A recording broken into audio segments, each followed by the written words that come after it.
kita mendapatkan janji tersebut.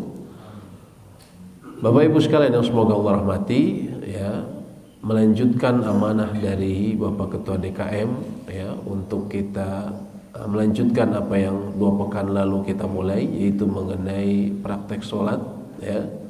Maka insya Allah kita akan lanjutkan lagi, karena kemarin baru sampai ruku, ya, baru sampai ruku. Maka kita insya Allah akan lanjutkan lagi, dan tentunya kajian kita ini bersifat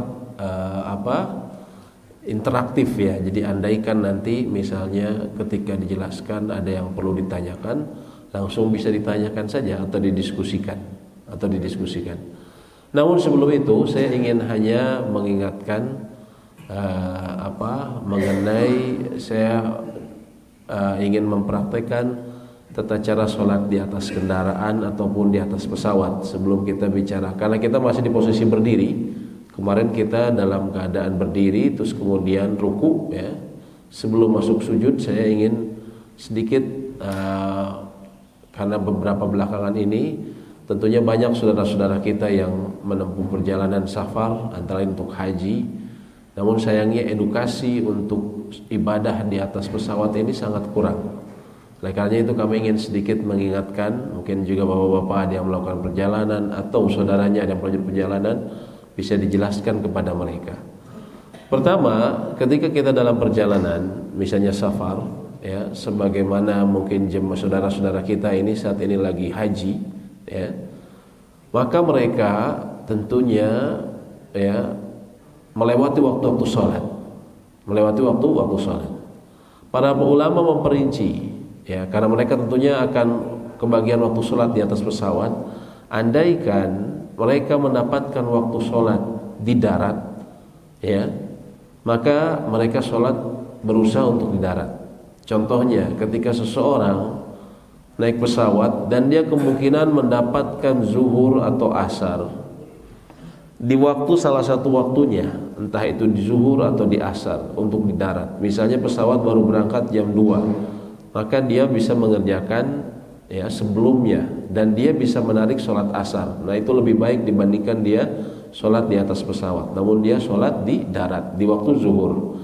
Begitu pula ketika dia landing, dia kemungkinan besar, ya, dia dapat landing, ya, misalnya di waktu asar, dia landingnya jam 4, sehingga kemudian di bandara kemungkinan dia bisa sholat. Maka apakah dia sholat dengan keadaan yang terpaksa di atas pesawat seadanya, sholat zuhurnya lalu sholat asar, ataukah nanti dijamak? Kata para ulama berusaha untuk dijamak saja, nanti takhir di waktu asar. Namun andaikan pesawat tersebut seperti jemaah haji Indonesia pesawat tersebut memiliki musola seperti pesawat Saudia, maka para ahli ilmu katakan berusaha untuk di musola. Kenapa? Karena sholat fardu itu ada rukun yang tidak boleh ditinggalkan selama kita masih bisa mengerjakannya. Di antara rukun dalam sholat fardu adalah seseorang berdiri, ya, menghadap kiblat. Menghadap kiblat syaratnya adapun rukun antara lain dalam keadaan berdiri.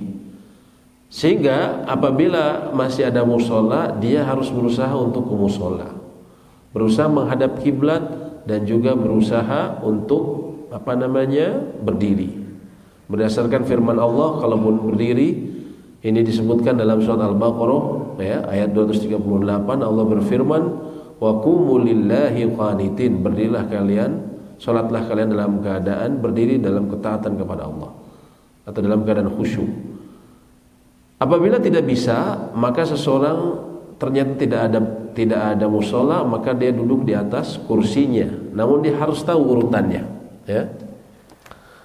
Ini karena beberapa belakangan di media sosial ada lagi beberapa ustadz yang mengingatkan hal ini, karena memang banyak kesalahan terutama jemaah-jemaah Indonesia, ya. Jadi ketika kita di atas pesawat, andaikan seseorang tadi bisa di musola, kita di musola. Bila tidak, dan ini juga berlaku bukan hanya di atas pesawat, bisa jadi di bus misalnya, ya. Ketika kita sama sekali tidak bisa turun. Kalau kita bisa turun maka kita turun, ya, berusaha untuk sholat di darat. Kalau khusus sholat fardu. Tapi kalau andaikan tidak memungkinkan sama sekali, maka kita terpaksa harus di sini, maka kita di atas pesawat, ya.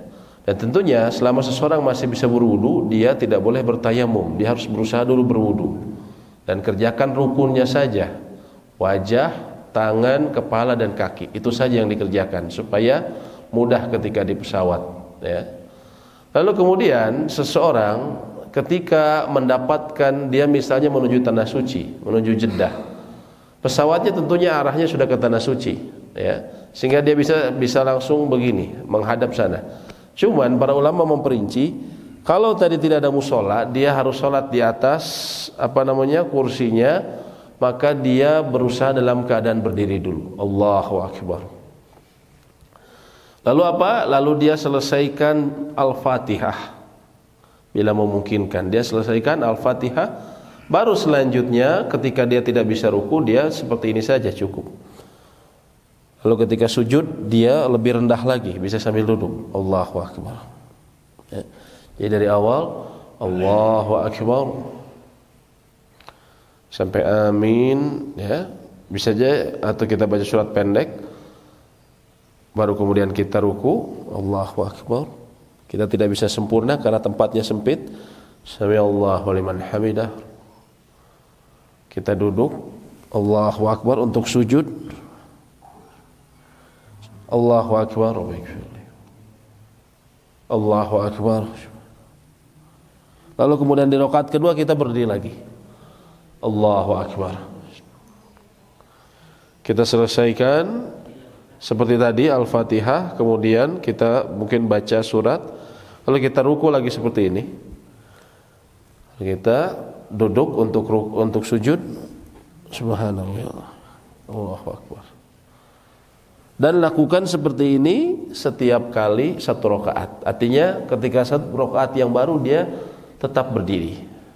Tetap berdiri, ya. Lalu bagaimana kalau misalnya kiblatnya di sana? Pesawat ke sana, maka minimal takbiratul ihram kita menghadap kiblat. Minimal takbiratul ihram. Kalau kita tidak memungkinkan begini karena ruangan pesawat sempit, maka minimal takbiratul ihram. Allahu Akbar. Lalu kemudian seseorang seperti ini. Lalu kemudian seperti yang tadi kami lakukan. Itu bila memungkinkan.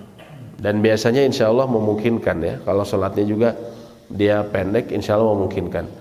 Namun andaikan waktu sudah mepet, ini waktunya kayaknya sudah mau selesai nih di atas pesawat dengan waktu yang kita berada di pesawat. Pertama, di atas pesawat itu kita waktunya sesuai dengan kita melihat kondisi alam, ya. Biasanya yang jemaah sering bingung itu kalau dari Jeddah, ya, dia menuju Indonesia karena lebih cepat 4 jam. Ya, jadi dia seringkali misalnya jam pesawat dari jam 3 dari Jeddah, begitu terbang, ya, dia mungkin ketiduran, begitu dilihat sudah terang. Karena kan dia ke timur semakin cepat, ya.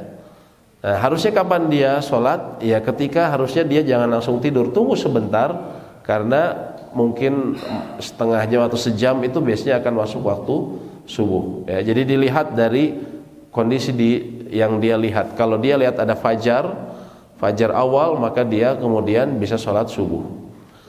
Nah itu tadi bila kondisinya seperti itu, dia bila kiblatnya ada di sana. Pun kalau sekiranya kita memungkinkan kiblatnya ada di sana, terus kita miring sepanjang sholat, maka itu juga lebih baik, ya, karena kita masih mampu. Dan saya sendiri alhamdulillah saya pernah praktekkan satu pesawat.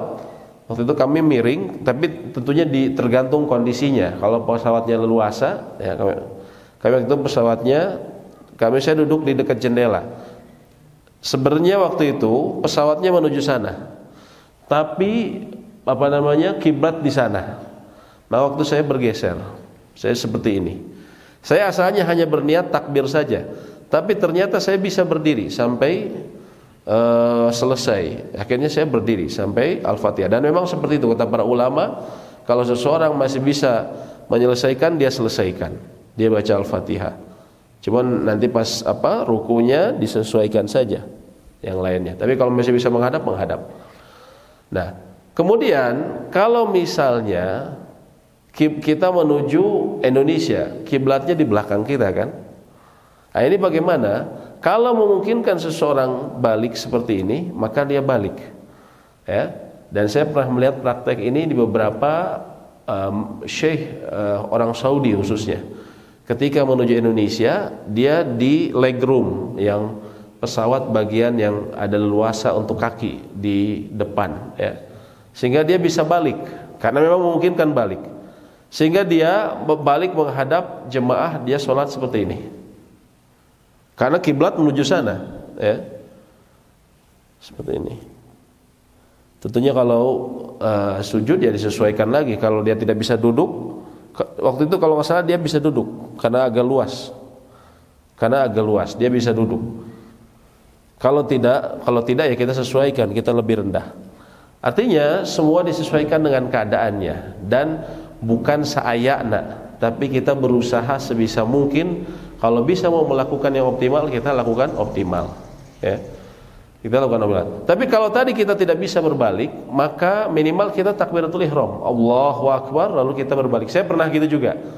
Pesawatnya tidak ada ruangan sama sekali. Akhirnya kami berbalik saja, Allahu Akbar, lalu kami sholat seperti ini. Tidak memungkinkan, ya. Lalu kita baca minimal Al-Fatihah. Kalau Al-Fatihah juga nggak bisa, misalnya pesawatnya turbulens begitu hebat, maka apa yang dilakukan? Minimal takbiratul ihram. Minimal takbiratul ihram. Dengan arah kiblat kalau bisa. Untuk takbiratul ihram. Kalau kiblatnya ke sana, kalau turbulens, kalau takbiratul ihram kan cuma sebentar, Pak. Memang biasanya suka dilarang, tapi kita cuma sebentar, cuman Allahu Akbar langsung begini. Jadi cuma sebentar, ya buka seat belt biasanya. Tapi kan turbulence itu enggak terus menerus ya. Ada waktunya kemudian dia tenang. Ya. Anggaplah ketika di antara turbulence itu ada waktu tenang, cuman pramugarinya tidak mengizinkan. Minimal sebentar saja. Ya. Minimal sebentar dia takbiratul ihram. Biasanya kiblatnya di sana, dia sholat ke sana, di pesawat ke sana, kiblat di sana. Allahu Akbar, lalu kemudian dia duduk, ya. Nah, ini yang perlu difahami ya, karena memang ini banyak kesalahan, terutama sekarang jemaah haji Indonesia itu, mohon maaf terkadang pembekalannya mungkin bapak-bapak yang pernah langsung sama Kemendak memang kurang ya, pembekalan untuk tata cara ibadah seperti ini, dan ini yang harus perlu diperhatikan. Ya, jadi selama masih, dan belakangan ada peringatan bahwa seperti itu ya, bahwa memang kita kalau masih bisa berdiri, maka kita harus berdiri tadi, seperti itu. Kalau tidak bisa, kalau tidak kuat tadi minimal takbiratul ihram, Allahu Akbar, lalu kemudian dia duduk seperti itu. Kalau tidak kuat, ya. Demikian mungkin tentang termasuk di bus juga seperti itu. Di bus kalau kita tidak bisa turun, maka kita harus berusaha berdiri. Tapi kalau bisa turun, kalau bus biasanya lebih leluasa. Kita bisa minta ya ke sopirnya untuk di waktu-waktu sholat untuk turun. Ya. Nah, baik, kita lanjutkan yang pekan lalu yang kita sudah mulai. Kita kemarin sampai ruku, ya Pak ya, sampai ruku. Ya. Kemudian ketika ruku, ya kita sudah sampai ruku, lalu kita i'tidal. Yang perlu diperhatikan ketika i'tidal adalah punggung kita kembali lurus. Punggung kita kembali lurus. Kita harus sadari bahwa i'tidal ini rukun tersendiri. Bukan istilahnya hanya persinggahan sementara dari ruku menuju sujud. Sehingga kalau dianggap persinggahan, dia cuma begini saja, seadanya aja, Allahu Akbar, lalu dia langsung turun.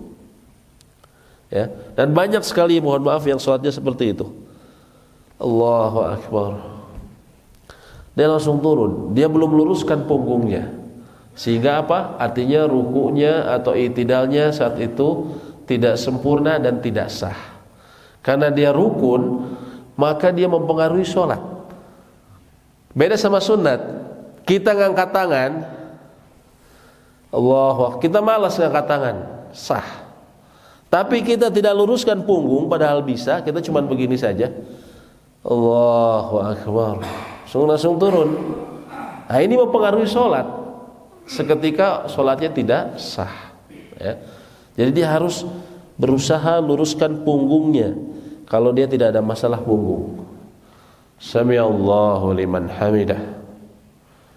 Dia luruskan sampai kata para ulama sebatas membaca zikir terpendek. Sami'allahu liman hamidah rabbana walakal hamd. Ya, kalau buat makmum rabbana walakal hamd. Ya. Lalu kemudian dia baru turun. Ya. Ini yang perlu saya ingatkan lagi karena tadi di sini banyak kesalahan. Banyak orang Allahu Akbar langsung begini. Nah, ini salah fatal, sangat fatal. Harus dia berusaha luruskan dulu. Kalau punya sakit punggung ya sebisanya dia. Dia bisanya segini, tapi dia berhenti dulu, jangan langsung turun. Dia berhenti dulu sejenak, baru kemudian dia turun. Adapun turunnya, kami telah sebutkan di pelajaran sholat. Di sini ulama berbeda pandangan, apakah lutut dulu ataukah tangan dulu. Namun ini sebenarnya terdapat keleluasaan. Ya. Jumhur memang lutut terlebih dahulu, mayoritas ulama. Tapi tangan pun tidak masalah. Seseorang terkadang, ya kata Imam, disebutkan oleh sejumlah muhakkik, sejumlah peneliti, Nabi disebutkan dalam beberapa riwayat, memang ada yang lutut, ada yang juga tangan, dan difahami seperti itu. Ada yang memahami memang tidak seperti unta itu artinya lutut dulu, ada yang memahami tidak seperti unta itu tangan dulu, ya. Walaupun jumhur tadi lutut terlebih dahulu. Namun ini terkadang saya mengutip seorang ulama di Tanah Suci, Syekh Abdul Karim Al-Khudairi. Beliau katakan yang penting adalah seseorang tidak seperti unta itu tidak langsung ngegebruk. Kalau unta langsung buk. Nah begitu pula ketika kita sujud, ketika kita akan sujud kita tidak, nah tidak seperti itu, ya. Tidak seperti itu ataupun nah seperti itu berisik ya. Atau memang menjatuhkan tubuhnya, tidak menjatuhkan tubuhnya, tidak seperti itu. Ataupun tangan, tapi dia dalam keadaan mulus, mendarat dengan mulus. Kalau lutut dia seperti ini tentunya. Kalau tangan juga dia dalam keadaan mulus. Allahu Akbar.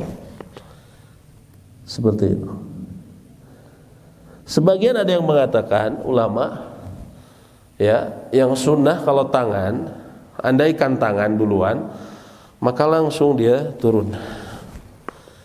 Tidak kemudian, ya, sebagian memang tidak disepakati, tidak seperti Allahu Akbar. Nah, tidak menjadikan dua tangan, kecuali dia kerepotan. Karena ada ulama mengatakan itu tasabbuh, nanti seperti hewan ya, yang dia begini dan begini. Tapi langsung kalau tangan dia berusaha langsung, kecuali ada hajat. Kalau ada hajat gak apa-apa. Dia langsung, kalau tangan dia langsung turun. Tidak membaginya menjadi begini dan begini. Itu kalau dia tangan. Tapi ini kembali disesuaikan dengan keadaan ya. Masalah afdoliyah tadi disesuaikan dengan keadaan. Terkadang kita mudah untuk turun. Saya mau ikut jumhur, saya mau lutut dulu. Tapi terkadang mungkin tempatnya sempit, kita kagok. Aduh saya kagok mau ini dulu. Akhirnya apa? Kita tangan dulu, maka tidak masalah. Tapi tadi berusaha tangannya untuk tidak terbagi ya. Tidak seperti ini. Nah, tapi langsung. Seperti itu masalah tangan. Kemudian sujud ya. Sujud kita ketahui disunahkan kita untuk menempelkan 7 anggota tubuh. Sebagaimana Nabi SAW katakan, umirtu an asjuda ala sab'ati a'dhumin. Aku diperintahkan untuk sujud di atas 7 anggota tubuh, yaitu jabhah. Jabhah ini itu ya apa? Kening. Kemudian dalam satu hadis beliau juga menunjuk ke hidungnya beliau. Ya. Nah di sini jadi ada hadis yang beliau hanya jabhah saja, ada yang juga menunjuk ke hidung, sehingga sebagian ulama mengatakan hidung pun termasuk. Sebagian lagi mengatakan tidak ya. Tapi kata Imam Nawawi, hidung itu sunnah muakkadah, ditempelkan 1, 2, 3, 4, 5, 6, 7. Ya, yang 7 ini 6 dan 7 ujung kaki kita. Kita tentunya tempelkan dalam keadaan seperti ini ya. Kita adapun tangan ini jarinya menghadap ke kiblat, dia sejajar dengan telinga, bisa juga sejajar dengan bahu. Jadi ada dua sifat, dua tata cara. Nabi SAW terkadang dengan sejajar dengan bahu, terkadang sejajar dengan telinga ya. Kemudian disunahkan kita menjauhkan lambung kita dengan paha. Jadi tidak seperti ini. Tidak seperti ini ya. Tapi kita disunahkan menjauhkan, menegakkan ini, menegakkan kita. Ada tidaknya pernah bahas di sini ulama berbeda pendapat. Karena memang tidak ada nas khusus yang menyebutkan atau hadis khusus yang Nabi SAW katakan hendaklah kalian rapat atau tidak. Tidak. Semua dari pemahaman para ulama.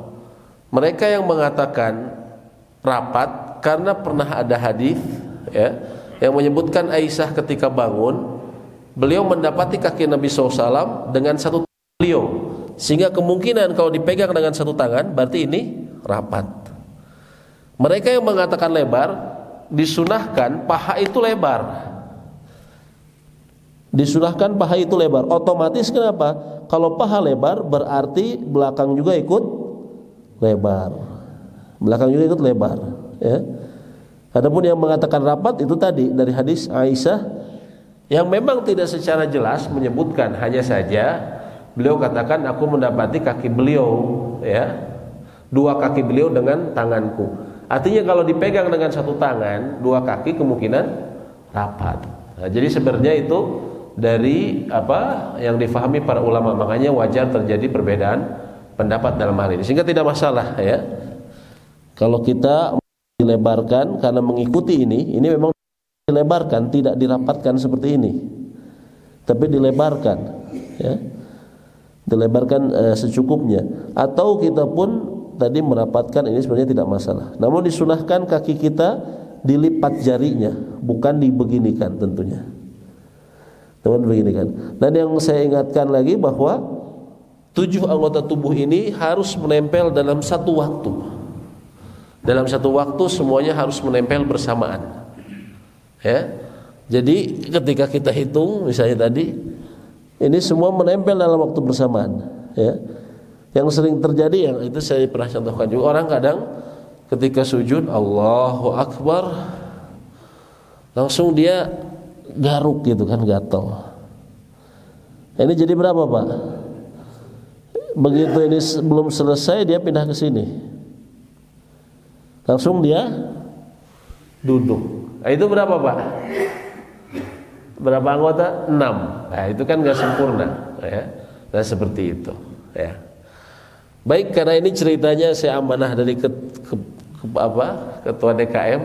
Kalau ada yang mau praktekkan silahkan. Mungkin Pak Ari bisa di sini sambil dipraktekkan. Ada lagi yang apa? Oh, baiknya kan ya.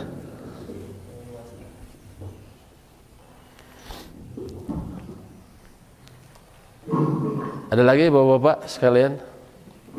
Atau kita kayak kemarin aja Pak ya? Yang mau coba nanti di tempatnya masing-masing aja gitu ya. Silakan Kang. Ngadep sini aja. Ngadep sana. Ya, seperti itu. Ya, sujud saja.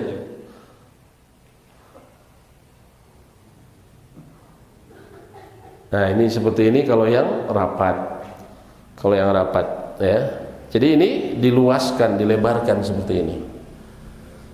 Adapun posisi tangan, tentunya kalau kita sholat sendirian, kita disunahkan dilebarkan. Tapi kalau berjamaah, maka disesuaikan. Seperti itu. Ya, baik Kang. Bapak mau nyoba? Mau nyoba? Silakan Pak kalau mau nyoba. Nah. Nanya Pak. Iya. Ada yang saya perhatikan karena masjidnya sempit, tangannya kalau sholat Tidak ada di metode karena memang sempit gitu. Sebenarnya kalau rapat juga nggak akan sampai gitu sebenarnya Pak. Saya kira kurang paham dia. Artinya kalau kita dalam kondisi rapat sekalipun itu nggak akan sampai gitu biasanya, ya, nggak akan sampai seperti itu. Biasanya tetap masih bisa dapat. Toh tangan dia mengikuti pundak dia. Kalau dia seperti ini, kan dia masih, ini pundak kan masih bisa. Jadi dia minimal bisa seperti ini. Kalau memang dia sempit ya. Jadi saya kira kalau dia rapat seperti ini, karena tidak paham ya. Sebenarnya dia bisa seperti ini. Toh bahu dia juga ada space, gitu ya. Mangga Pak, sambil boleh coba.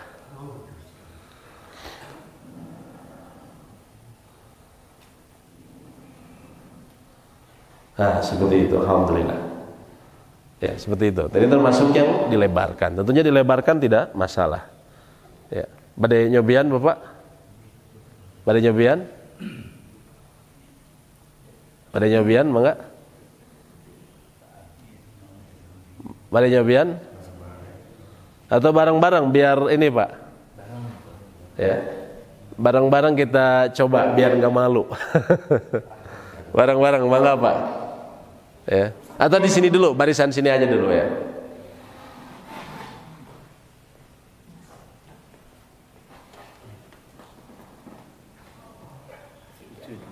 Iya, mangga sujud Pak.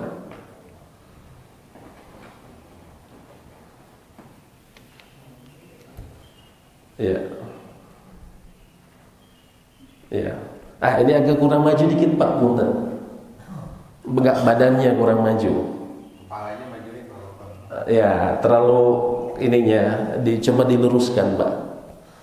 Nah, Bapak juga punten, coba diluruskan lagi Pak kakinya. Jadi Bapak agak maju. Agak maju. Nah, tangannya agak dirapatkan, tidak dibuka lebar. Nah, punten kalau Bapak agak terlalu ke depan Pak.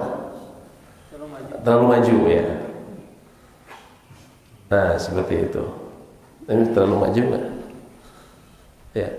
Nah, seperti itu Pak. Ya. Jadi kalau Bapak tadi kurang ke depan dikit lagi. Kurang ke depan. Jadi disunahkan ini dilebarkan. Dijauhkan antara lambung kita dengan. Nah, seperti itu Pak. Ya, seperti itu. Ya. Pak Bang dikit lagi ke depan Pak. Punten. Ya. Siap Pak. Pada. Jangan diterusin Pak, udah Pak. Udah khusyuk. Udah tidur. Ya. Mau nanya, kalau posisi kaki kan sebetulnya di begini ya. Ketika duduk di antara dua sujud. Kalau begini, Iftirosh. atau begini. Duduk maksudnya Pak, duduk. Ya, ketika duduk disunahkan barusan iftirosh. Ketika duduk di antara dua sujud disunahkan duduknya iftirosh. Ini namanya iftirosh. Ya. Sebagian ulama mengatakan kalau begini hukumnya makruh kecuali ada udzur, kakinya sakit atau apa. Ya, seperti ini hukumnya makruh. Tapi kalau dia tidak ada udzur, maka disunahkan seperti ini. Iftirosh seperti itu. Saya kan kadang-kadang saya kan nggak rata. Kalau kok begini sakit kadang-kadang. Iya, nggak masalah. Nggak apa-apa ya. Nggak masalah. Kalau ada uzur itu nggak masalah. Jadi kita ini bicara membahas kalau kondisi ideal. Tapi kalau tidak, artinya kita harus tahu dulu kan kondisi idealnya gimana. Tapi kalau ada uzur maka syariat memperbolehkan. Seperti itu. Ada yang letak kakinya dua-duanya ke atas. Kakinya keduanya ke atas. Ketika saya pernah bersama Syekh. Iya. Kayak gini, tapi itu lagi di pantai gitu. Oh gitu. Ada yang itu duduk di antara sujud. Iya. Maksudnya kayak gitu. Iya, iya. Maksudnya bagaimana? Iya. Kita langsung aja. Kita habis sujud tadi kita langsung duduk ya. Biar nanti prakteknya langsung. Tadi kan kita habis sujud. Kemudian kita duduk. Disunahkan duduknya tadi iftirosh. Seperti ini. Termasuk yang makruh adalah seperti ini makruh. Ya, apalagi menaruh tangannya di sini. Ini saya kadang sering lihat orang seperti ini. Ya, atau kakinya begini terus ada yang tangannya begini. Ketika dia bangun juga begini. Ini apa namanya? Disebut tasyabuh dengan anjing, makanya nggak boleh. Ya, disebutnya. Kemudian tadi sunahnya seperti ini. Seperti ini. Juga sebagian ulama tidak disepakati. Sebagian ulama mengatakan khusus untuk duduk di antara dua sujud boleh duduk ik'a. Ik'a itu seperti ini. Terutama kalau kecapean, disebutkan Nabi SAW dulu kecapean seperti ini. Duduknya duduk ik'a. Tapi ini khusus duduk di antara dua sujud, bukan tasyahud awal. Kalau tasyahud awal, duduk yang disunahkan tetap seperti ini, iftirash. Begini Pak.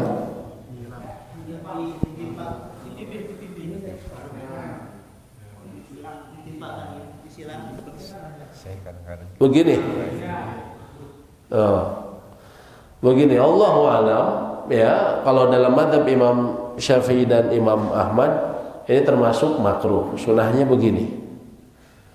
Tapi sekali lagi, kalau makruh ini kalau ada hajat, kalau seseorang kakinya sakit maka tidak masalah. Dia memang misalnya begini nggak bisa, dia kakinya sakit, ya. Tapi dia memungkinkan hanya begini. Kalau dalam kondisi dia memang ada hajat maka tidak masalah. Tapi kalau dalam kondisi ideal dia duduknya iftirash.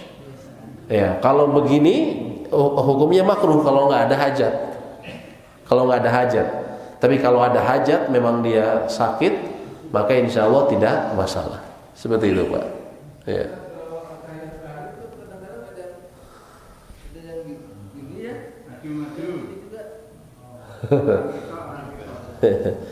Kalau duduk di antara yang 2 rakaat, ada yang duduk iftirash, ada yang ini tawarruk namanya.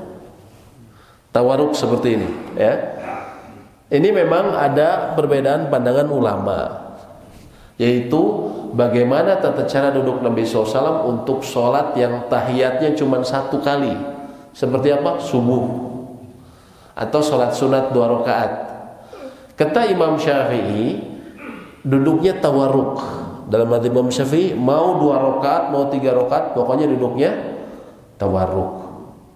Kata Imam Ahmad, kalau 2 rakaat duduknya seperti ini, iftirash.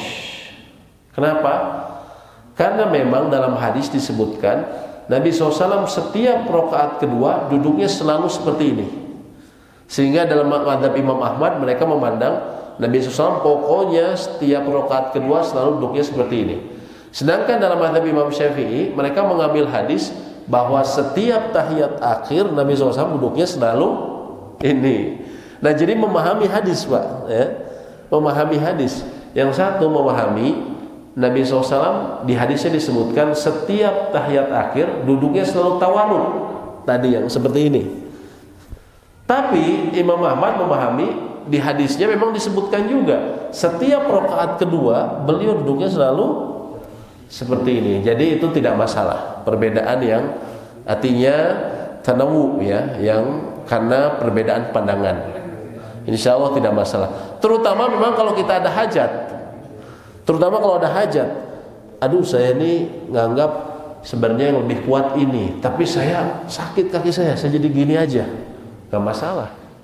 Atau kebalikannya, mereka yang biasa duduk gini, hadirin mesinnya Masjidil Haram, akhirnya saya duduk seperti ini, itu juga tidak masalah. Jadi sebenarnya posisi duduk ini hukumnya sunnah. Ada beberapa yang makruh, tapi ini hukumnya sunnah. Yang rukun itu adalah duduknya. Duduknya. Jadi seseorang ketika tahiyat, ketika tasyahud awal dan terutama tasyahud akhir, ketika tasyahud akhir, maka yang rukun itu duduknya. Adapun posisinya dia mau iftirash ataupun duduk tawarruk, maka insya Allah tidak masalah. Ya. Ini Jadi kayak Imam Syafi'i dan Imam Ahmad ini mengatakan afdoliyahnya seperti itu tadi. Seperti itu Pak ya.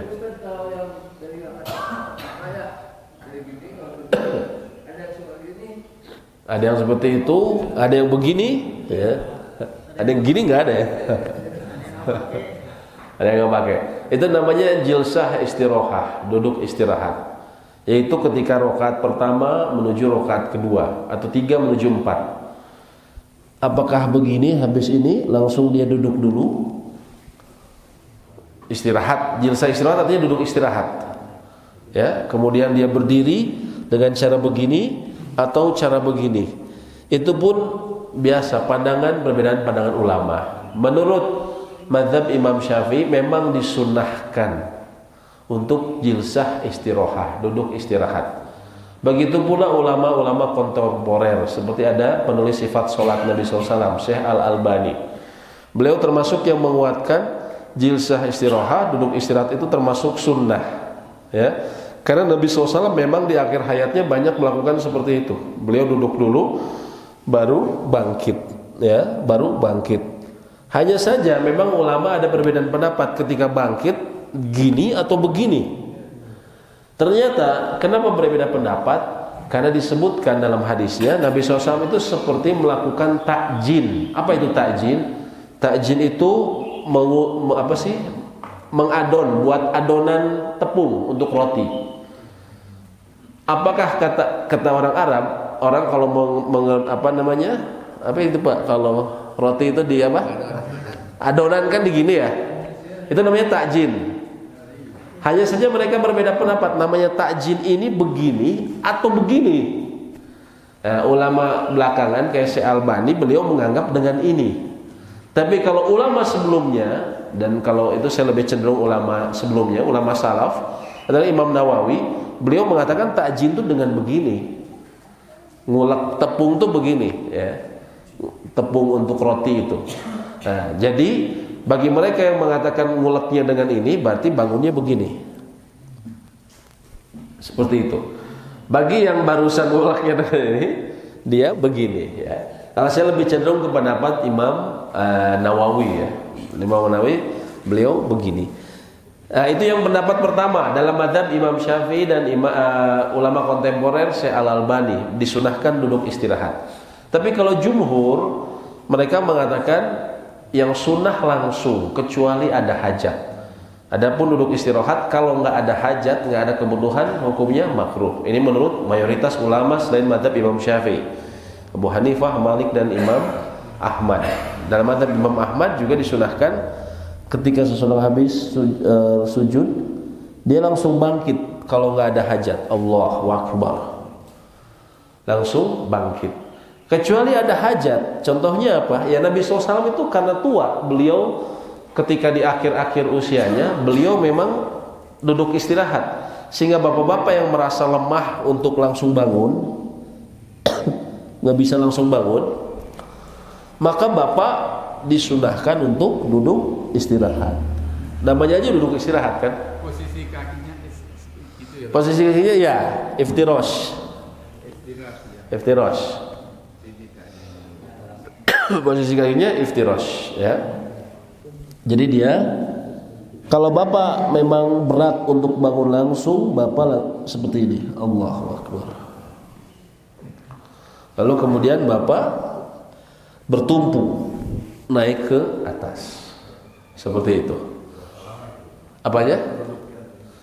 Secukupnya aja.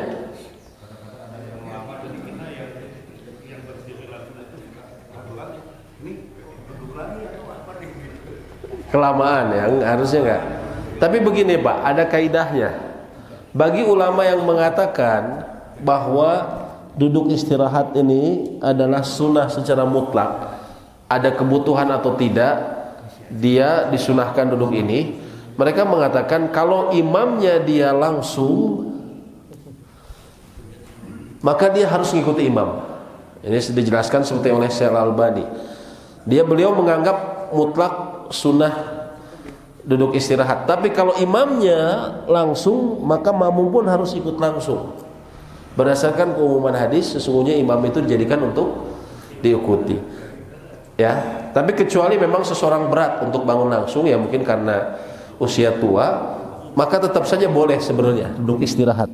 Tapi batas waktunya tidak terlalu lama.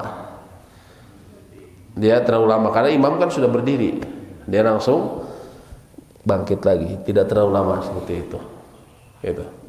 Ya. Tapi kalau imamnya sudah berumur nih, Ya. kita berjaga-jaga, duduk dulu supaya beliau sampai berdiri. Tegak baru kita berdiri boleh. Sebenarnya imam itu makanya kalau dia takbir jangan di awal. Ketika dia bangun jangan dia langsung Allahu Akbar. Kalau dari situ dia sudah takbir, biasanya kedahului oleh makmum biasanya. Imam yang tepat tuh dia bisa panjang atau panjang juga sama, nanti makmum tuh suka mendahului. Dia coba nanti atau dia bacanya nanti sudah mau dekat. Allahu Akbar. Hal itu aman. Tapi kalau dari awal si imam sudah mengucapkan Allahu Akbar, itu umumnya dia akan terlampaui oleh makmum. Ya, kalah cepat. Atau juga kadang ada yang panjang. Allah Akbar. Ini biasanya makmum kesel aja kalau lama sekali gitu. Tapi lebih baik daripada yang di awal langsung takbir. Ya.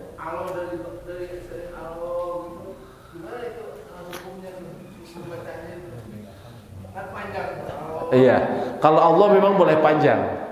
Akbarnya itu yang nggak boleh. Tapi kalau Allah boleh. Cuman jangan terlalu panjang juga. Sebagian ulama memakruhkan. Sebagian ulama itu memakruhkan memanjangkan di situ. Jadi cukup Allahu Akbar. Sama praktiknya yang kami lihat, atau kita lihat bisa di Masjidil Haram, Masjid Nabawi itu kalau imamnya itu nggak pernah panjang. Allahu Akbar, Allahu Akbar. Biasanya yang panjang itu mau baliknya, yang menyampaikan Allahu Akbar. Biasanya supaya orang terdengar, ya. Tapi kalau dalam batas yang wajar masih tidak mengapa-apa. Ya.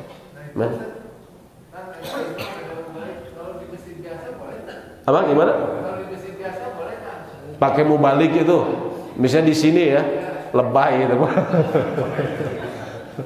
Masjidil Haram kan wajar, Pak ya. Masjidil Haram itu besar, kadang imamnya juga sudah tua, jadi dia butuh itu. Saya juga baru tahu ternyata mubalik itu berfungsi mengontrol, Pak, ngebantu imam. Contohnya apa? Saya baru tahu ternyata imam Masjidil Haram itu terkadang ketika dia habis sujud, dia lupa ini rakaat keberapa. Ya bukan lamun gembur atau jutaan orang dia imamin. Itu saya baru tahu mereka lupa. Biasanya nanti mereka akan ini Allahu Akbar. Dia ada kode tertentu buat mubalik. Saya baru tahu ternyata mubaliknya kalau mengatakan Allahu Akbar, kalau naik artinya apa? Naik dia terusnya. Allahu Akbar. Kalau itu tanda, dia tuh sebelumnya ngasih tanda ke mubalik. Nanti mubalik kasih tahu. Tapi kalau mubaliknya mengatakan Allahu Akbar, berarti itu turun.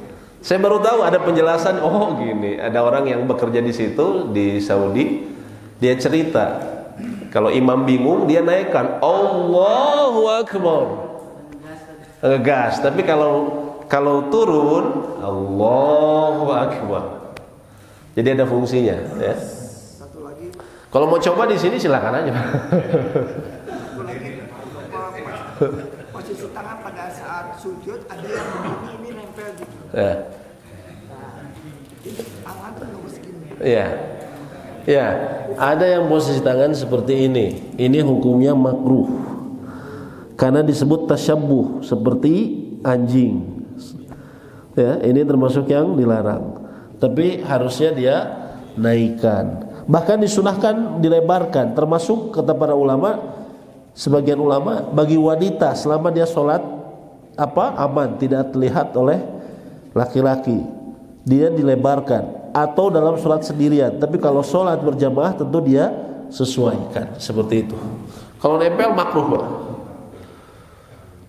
Tapi namanya makruh dalam fikih itu Pak, selama ada hajat, ada kebutuhan, maka boleh dilakukan. Contohnya apa? Tangannya lagi sakit, berarti ada hajat dia, ya. Maka dia tidak masalah kalau memang lagi sakit seperti itu. Jadi kalau makruh itu dalam semua yang tadi kita sebutkan, kalau dalam kondisi ada hajat boleh dilakukan. Kalau yang hukumnya sunnah, beda sama yang rukun. Kalau rukun itu kalau ada darurat baru boleh. Seperti tadi berdiri, selama masih bisa berdiri dia harus berdiri. Kalau darurat sama sekali nggak bisa berdiri baru boleh duduk. Seperti itu. Ya. Ya. Ya.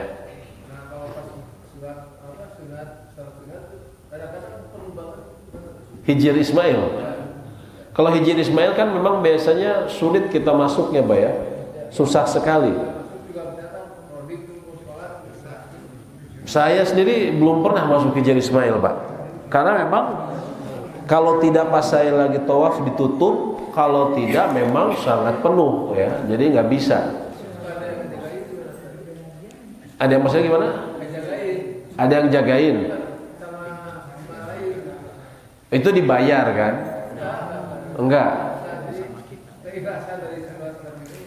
Ya alhamdulillah kalau bisa seperti itu, Pak. Tapi biasanya Bapak habis sholat ditagih biasanya 500 real. Kayak cium hajar aswad gitu, Pak. Ayo saya bantu. Dan hati-hati, begitu udah selesai 500 real, Pak. Seperti itu ya. Orang-orang Indonesia juga biasanya oknumnya, ya. Seperti itu, ya. Baik, Far. Ya. Kan sebagaimana kita ketahui saya juga mempraktekkan berbagai pendapat tentang madhab Ya. tata cara sholat. Dan bagaimana Ustaz, keumuman di Indonesia kan mazhabnya Syafi'i. Ya. Kemudian ternyata pas mengimami takbiratul ihramnya Al-Fatihahnya sekarang madhab Maliki, terus ketika ruku dan sujud madhab Syafi'i. Kemudian ketika duduk madhab Hambali bisa kan? Ya. Yang tidak boleh itu kalau seseorang mencampur untuk disebutnya tatabur khos. Tatabur khos itu maksudnya ikut-ikutan mencari yang paling ringan bagi dia. Tapi kalau dia belajar dan dia mempelajari dalam hal ini yang lebih kuat dan dia belajar, maka itu tidak mengapa. Tapi kalau dia mencari keringanan-keringanan di setiap madhab itu tidak boleh. Ya. Memang idealnya tetap satu madhab, tapi itu tidak mutlak. Ya. Tidak mutlak. Ideal seperti itu, tapi tidak mutlak. Selama niat dia bukan mencari keringanan, tetap berukhos, memang dia melihat secara ilmu ini yang lebih kuat, maka tidak mengapa. Allahu a'lam bishawab. Ya. Ya. Ada pernah saya lihat sholat duduk itu cukup dengan, jadi misalnya rukunya begini, Ya. sujudnya begini. Lebih banyak ke leher daripada gerakan ini. Dia ada uzur gak? Ininya memang lagi sakit apa? Ya, dia memang sedang tutorial sholat duduk, jadi kepada gerakan lehernya saja, ininya tidak. Itu katanya yang benar kata mereka. Ya. Itu dari tanah suci juga sih, orang Arab juga ya gitu ya. Bukan Allahu alam. Yang kami ketahui ya memang posisinya munkhafid, dia merendah posisinya.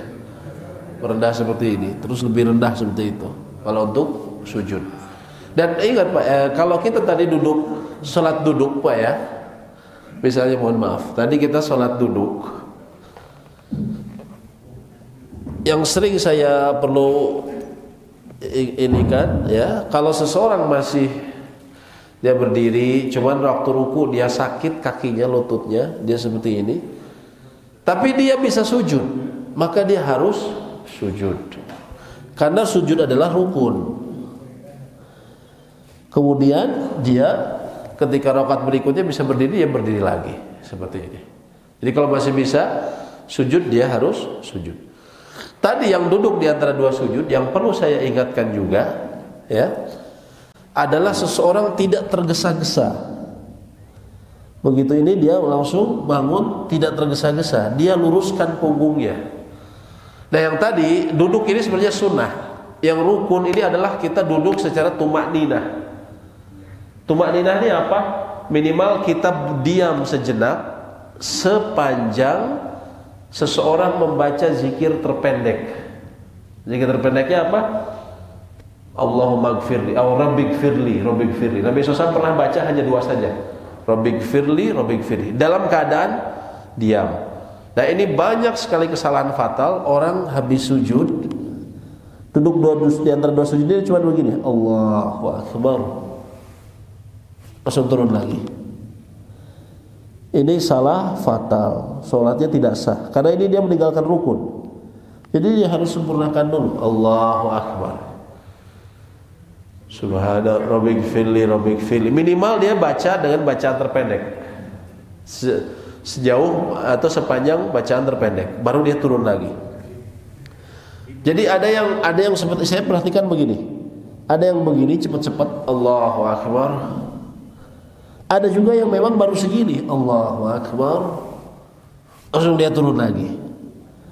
Nah, ini tidak sah sholatnya, karena rukun. Duduk di antara 2 sujud itu rukun.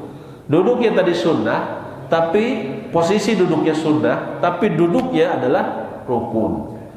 Jadi harus diam dulu, tumakninah, dalam kondisi ini membaca zikir terpendek. Dan bukan baca zikir tapi zikirnya itu sambil bergerak. Rabbighfirli. Nah itu dianggap tidak sah. Seperti itu. Ya, silakan Pak. Kalau saya masbuk, imam sudah rakaat terakhir, saya misalkan di rakaat kedua. Ya. Apakah saya duduknya duduk iftirosh atau tawaruk seperti imam? Kalau kita mendapati imam dia duduk tawaruk, apakah kita duduknya iftirosh atau tawaruk? Allahu a'lam. Sebagian ulama melihat dari keumuman hadis, innama ju'ilal imamu liyutamma bih. Imam itu dijadikan untuk diikuti. Sehingga dalam posisi demikian, kita masih rakaat kedua, dia rakaat keempat, dia duduknya seperti ini. Maka bagaimana? Maka disunahkan juga kita duduk seperti imam, berdasarkan keumuman hadis tadi. Tapi ini bukan mutlak wajib ya, hanya disunahkan kita menyamai imam seperti itu. Ya. Baik, ada lagi yang ditanyakan?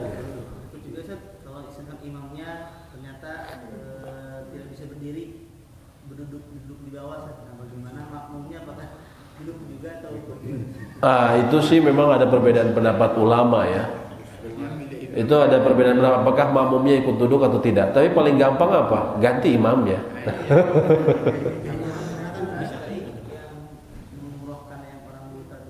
Ya, dia jadi imam. Iya, harusnya jangan jadi imam. Masih banyak imam lain ya. Keluar dari perdebatan ulama. Soalnya sebagian ulama ada yang mengatakan semua harus duduk. Nanti kalau yang ada yang baru datang, apalagi musdai kan besar, bingung pasti dia. Ini kenapa orang pada duduk, gitu kan? Kalau itu jadi menimbulkan kebingungan ya. Jadi seharusnya kalau gitu dihindari, lebih baik dihindari ya. Jadi ada khilaf memang. Ada sebagian yang mengatakan harus duduk, ada yang mengatakan berdiri saja. Ya. Allahu a'lam. Ya silakan Bu. Ya. Ya. Wassalamualaikum warahmatullahi wabarakatuh.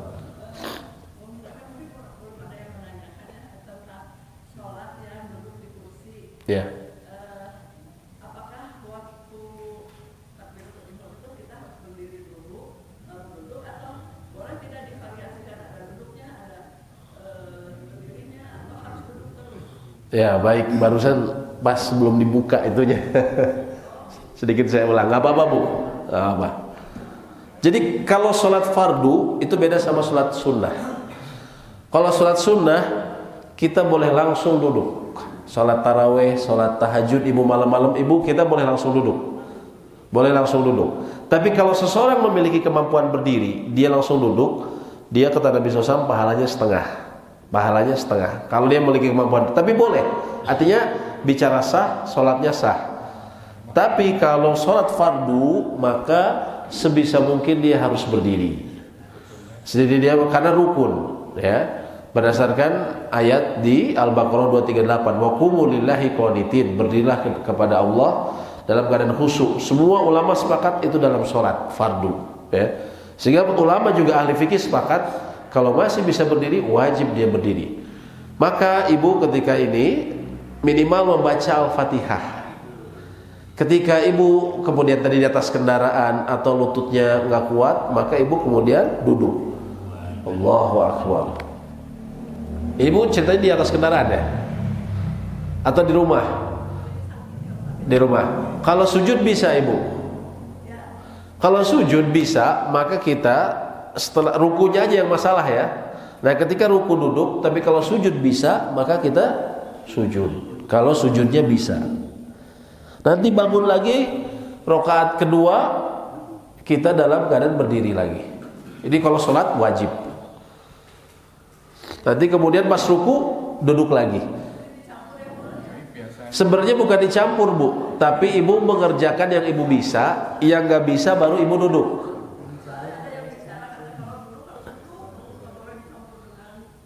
Enggak, jadi harus diperinci. Kalau sholat wajib yang 5 waktu, sholat fardu, selama dia masih bisa berdiri, ketika membaca Al-Fatihah dia harus berdiri. Dan itu mutlak kalau dia masih bisa. Tapi kalau tidak bisa, baru dia boleh langsung duduk. Biasanya pakai kursi roda atau apa gitu ya. Dan ini memang masih banyak sekali yang kesalahan dalam ini. Saya masih lihat banyak sekali di masjid-masjid orang dari awal sholat fardu dia duduk ya. Tapi ketika ke rumah dia jalan kaki, artinya dia bisa berdiri kan, bisa tegak lagi jalannya gitu. Seperti itu bu ya. Nanti pas rakaat kedua harus berdiri lagi kalau dia masih bisa berdiri. Rakaat ketiga juga seperti itu ya. Tapi pas ruku baru kemudian dia seperti ini. Jadi nggak boleh dari awal bu ya. Kalau dari awal itu ulama sepakat dia nggak sah sholatnya, sholat fardunya seperti itu ya. Ya. Kalau imam melakukan kesalahan, Ya. dia harusnya berdiri tapi dia duduk. Ya. Kemudian diingatkan subhanallah gitu kan Ya. sama makmum. Ya. Kemudian dia berdiri. Ya. Selesai terakhir itu dia sujud sahwi. Sujud sahwi. Makmum ikut nggak? Ikut. Walaupun dia tidak melakukan kesalahan ya. Iya, makmum ikut.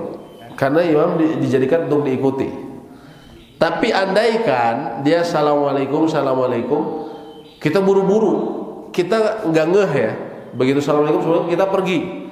Ternyata imam masih sujud sahwi. Ya, apakah dia kalau misalnya seperti itu dia tidak tahu, dia pergi, apakah sah? Jawabannya sah. Ya. Jawabannya sah kalau dia posisinya sebagai makmum ya, seperti itu. Baik, ya silakan Pak. Sahwi itu mana yang setelah salam, mana yang sebelum salam?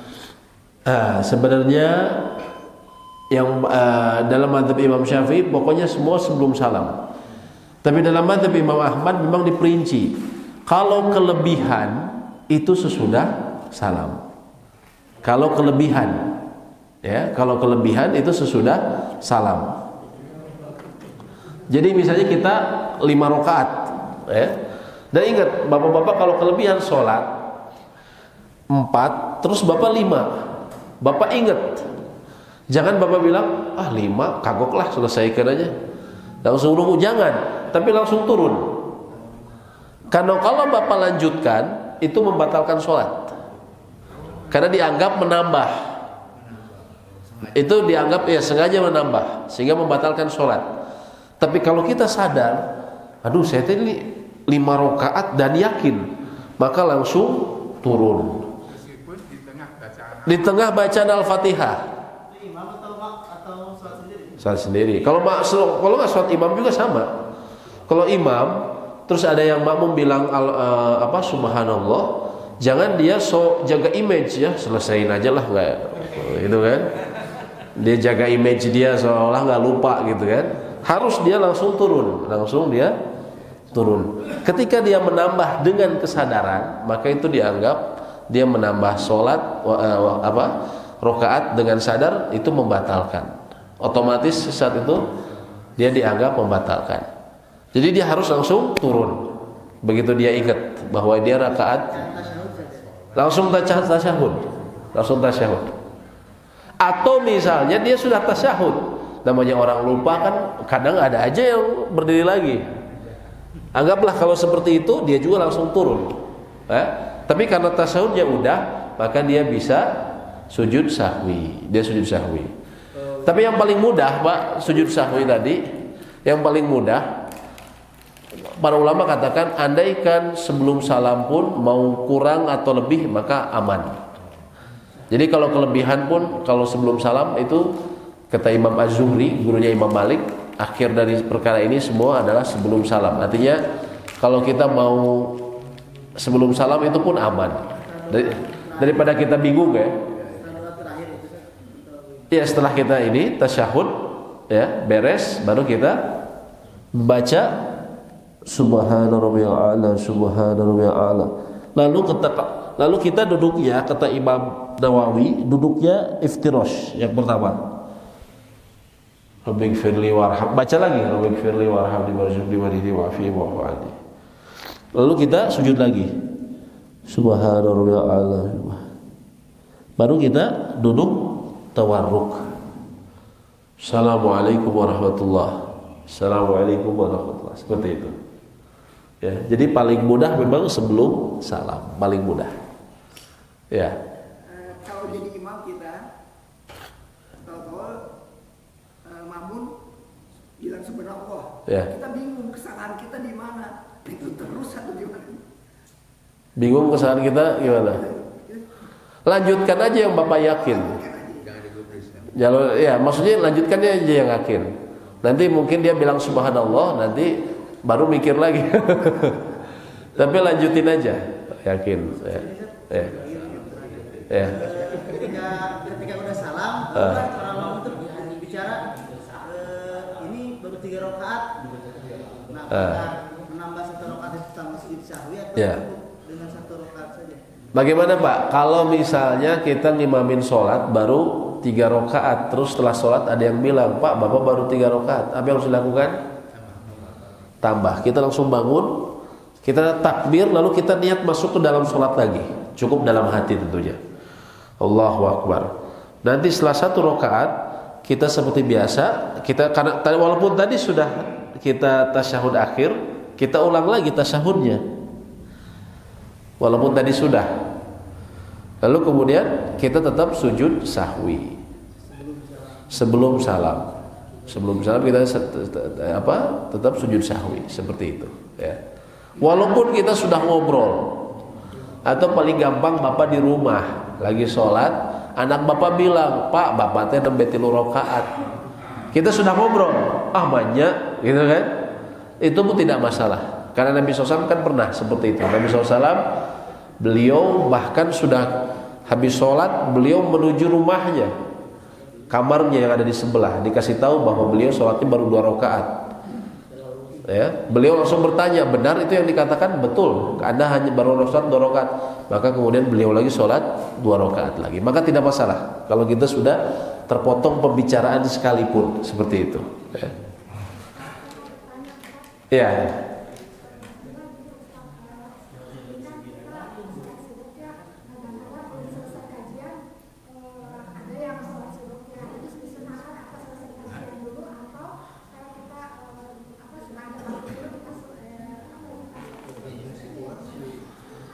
Allahu a'lam bishawab. Mengenai salat syuruk ini kan kaitannya sebenarnya dengan waktu duha awal, yaitu ketika matahari sudah tinggi setinggi tombak ya.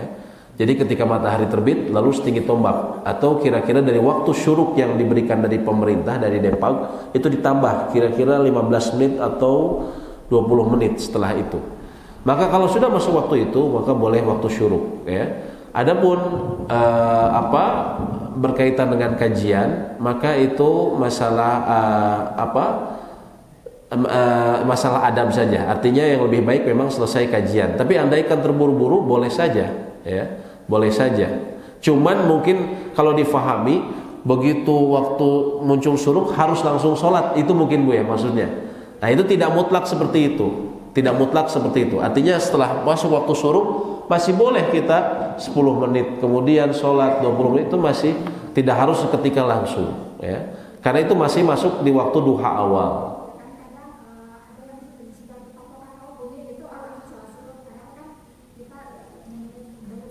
ya.